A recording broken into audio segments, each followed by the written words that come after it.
সঙ্গীত দিয়ে শুরু করলাম আমাদের এই সুরের সন্ধ্যায় মানবাধিকার সম্মান। আমি আমাদের সকল দিদিদেরকে বলবো তারা মঞ্চে উঠে আসুন। দিদিরা মঞ্চে উঠে আসুন। আর আমাদের মাননীয় স্যার রবীন্দ্রনাথ সরকার মহাশয় আমাদের সামনে উপস্থিত হয়ে রয়েছেন। স্যারকে বলবো, স্যার আপনি আসুন, আপনার শুভ হাত দিয়ে আমার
স্বদেশের সীমানায় ধূসর ডিমেশিয়া থেকে স্নিগ্ধ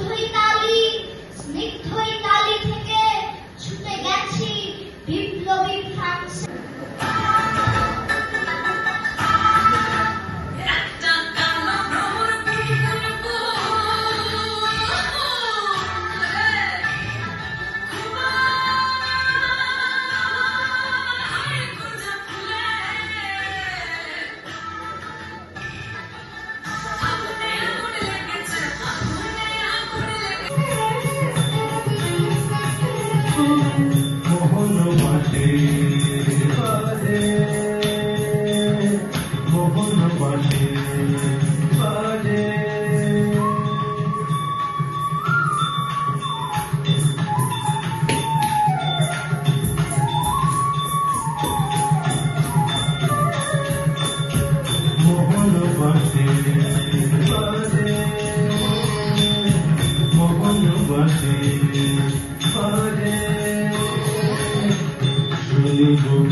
আজকের দুনিয়ায় আমরা সেই ভ্রূণ হত্যাকে বন্ধ করে ন্যায়ের পথে চলার চেষ্টা করি, কিন্তু আজ থেকে বেশ কিছু বছর আগে যখন কন্যা সন্তান হলে কোনো কুলুপ দিত না, কোনো শাঁখ বাজত না, অর্থাৎ ভ্রূণ হত্যা করা হতো নিশ্চিন্তে নির্ভয়।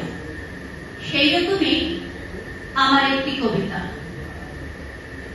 কলাবতী আজও কেটে চলে সারা, অনন্ত ঘুমে আছে তার সন্তান, রোগে শোকে নয় কন্যা হয়েছে এই তার অপরাধ। যদি কোনোদিন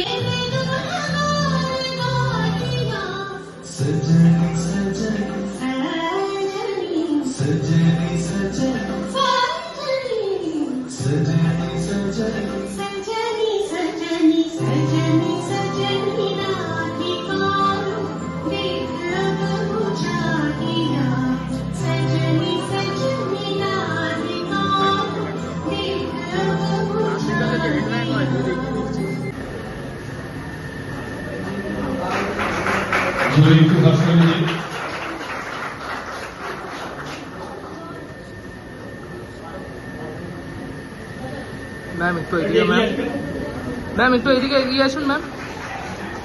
এই মানুষগুলোই কিন্তু আমাদের সংগঠনের আইডেল, এই মানুষগুলোই কিন্তু আমাদের পথ নির্দেশক। বিভিন্ন রকম আমাদের সমাজসেবা বা বিভিন্ন ধরনের যে বিভিন্ন লোক যারা সিপিডিআর সামাজিক রাইটস, এই রাইটস সম্পর্কে অনেকেই জনাই জানে না, মানবীয় অধিকার সম্পর্কে অনেকজনাই জানে না। ফলে সেটা করার জন্য তাদেরকে ওয়াকিবহাল করার জন্য, তাদেরকে সতর্ক করার জন্য জানানো হয় এবং তার জন্য বিভিন্ন রকমের ছোট ছোট বিভিন্ন সংগঠন হয়েছে বিভিন্ন জায়গায়, আমাদের পশ্চিমবঙ্গের বিভিন্ন জায়গায় রয়েছে এবং এখান থেকে নিয়েও ভারতবর্ষেরও কোনো কোনো জায়গায় সেই সংগঠন তৈরি হয়েছে এবং সেই সমস্ত সংগঠনের থেকে লাগছে এই অনুষ্ঠানে এসে। সামনে আমার সিনিয়র অফিসাররা আছেন, আমি জানতাম না ওনারাও এই সিপিডিআর সংগঠনের সঙ্গে যুক্ত। অতীন্দ্রকে অনেক ধন্যবাদ আমাকে এখানে আসার সুযোগ করে দেওয়ার জন্য।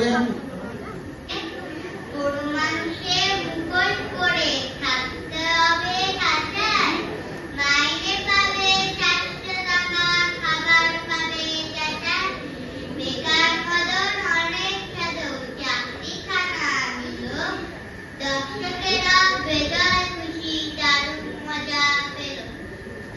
একদিন তো লম্ব দিয়ে পড়লো পাশের খাঁচায়, পাশেই ছিল নেকড়ে বাঘ, কেল বাজারে। সবাই জোরে একটু হাততালি দিন, এই ছবিটাকে একটু আপনারা ভালো করে তুলবেন।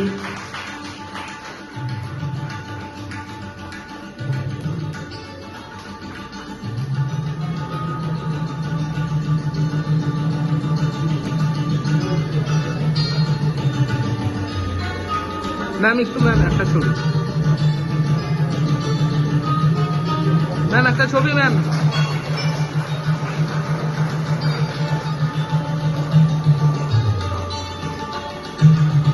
Thank you.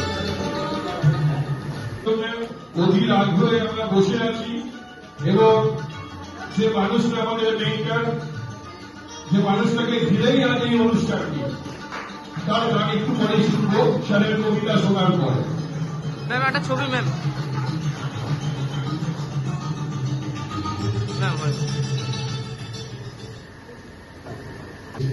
বেশি পাওয়ার আশা ত্যাগ করা, নিজের কাছে আছে যেটা তার মধ্যে থেকে সুখকে খুঁজে বের করা। আমি সুখ খুঁজে পাই আষাঢ়ের বর্ষায়, টাপুর টুপুর করে ঝরে পড়া বৃষ্টির ফোঁটায় আর মাটির সোনা গন্ধে। আমি হিউম্যান রাইটস নিয়ে কাজ করি, মানবাধিকার সম্বন্ধে সচেতন, মানবাধিকার